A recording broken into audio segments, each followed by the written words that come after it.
Ma'am, sigurado po kayo na ito po si Bianca? Anak niyo po? Oo. Bakit? She devoted everything to you, Dad. Tapos sasabihin mo sa kanya ngayon na hindi mo siya mahal? Na-injure ako nung dahil sa kanya. Siya ang nagtunak sa akin sa bangin. Dapat ko bang mahalin yung mami mo? Nay, buong buhay ko palagi na lang nakakaangat sa akin si Hope. Hindi pwedeng kuhanin niya ito sa akin. Hindi ako papayag, Nay. Ano to? Mga katibayan, kasama ang mami ko sa mga experiments ni Dr. Sebastian. At document nila lahat ng experiments nila. At dyan sa notebook na yan, malalaman mo buong katotohanan. Si Bianca? Nay, may clone si Bianca. Si Hope? Alam kong nandito yung clone ni Bianca. Ha?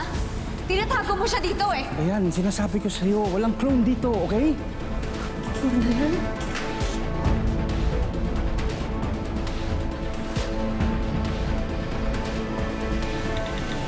Alam mo ko dito nagsisinungaling. Bakit hindi mo ako kaya na umikot sa facility mo?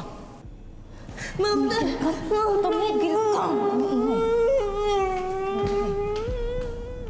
Oh, siyempre. Sensitive yung ginagawa kong research dito, Dayan. Eh, hindi ako basta-basta nagpapapasok ng kung sino-sino. Eh, baka makontaminate research ko eh. Now, if you don't mind, please, can you leave? Or if not, I can sue you for trespassing.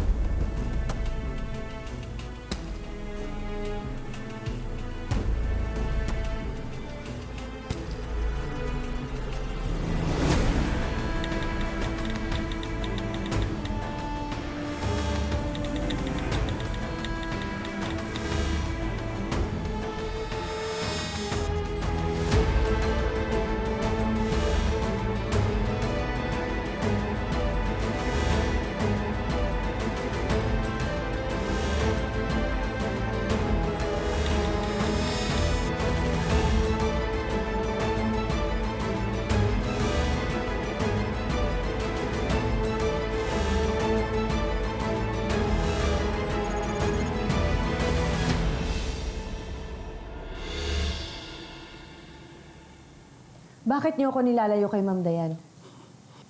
Dahil hindi mo siya kailangan makita or makausap. Siya ang totoo kong nanay. What makes you think na nanay mo siya? Nakita ko ang files. Sa kanila ako galing. Sa kanila ni Christian Sebastian.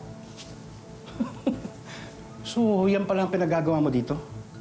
Pasaway ka talaga, no? Although it doesn't matter, kasi sisiguraduhin ko na hindi kayo magkikita ni Dayan. Tsaka nagkakamali. Magkikita din kami ng nanay ko. Magkakasama at mararamdaman din niya agad na anak niya ako. At mamahalin din niya ako ng lubos.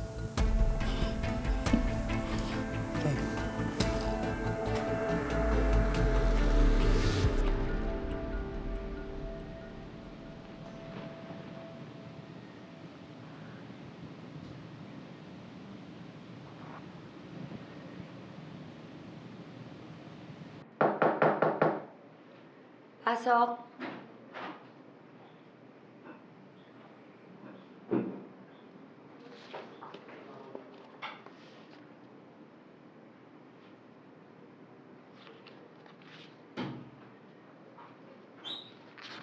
Ma'am Dayan, kape po.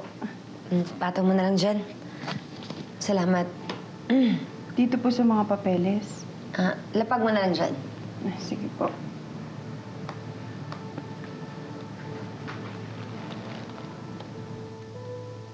Ay, ma'am. Pwede ko po ba makita? Sige.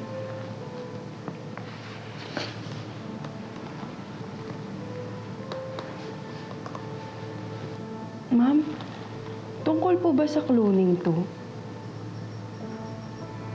May alam ka doon? Napapanood ko po kasi sa mga pelikula. Ang weird nga eh. Bakit naman weird? Kasi, ang tao, gumawa ng tao.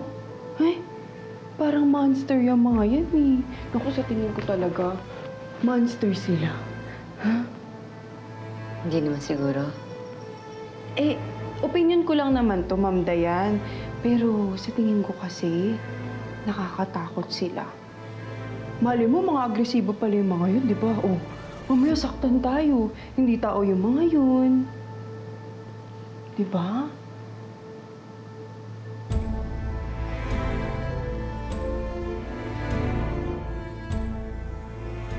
Fertilization of egg cell in process.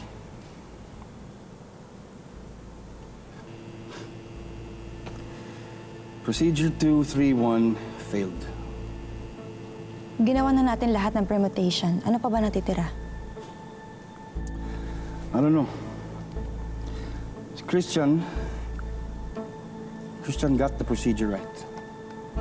Kailangan ko yung files niya.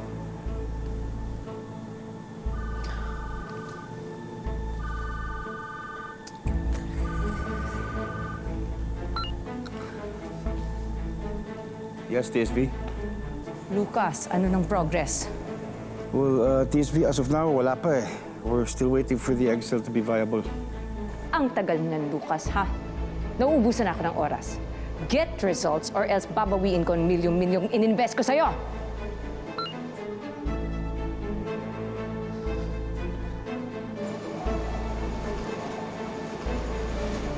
Anong results, ma'am? Ralph, nakinig ka sa usapan namin? I had no choice. May mga kinikilos kayo na hindi sinasabi sa akin at nag-aalala at natatakot ako sa mga pinapasok ninyo. Huwag mo nang alamin. Bakit? Kasi illegal. Hindi, ah. Then tell me. At sino yung Lucas na yon? Bakit mo siya binabayaran ng milyon-milyon? Are you spying on me? Sagutin niyo lang yung tanong ko. Fine. It's from medical research. Medical. Are you sick? Hindi ako. Para sa'yo. For me.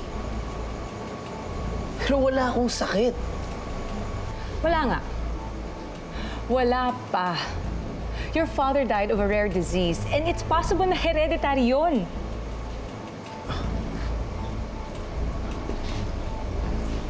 Come on, Ma. You really think na makukuha ko yung sakit ni Daddy? Ha?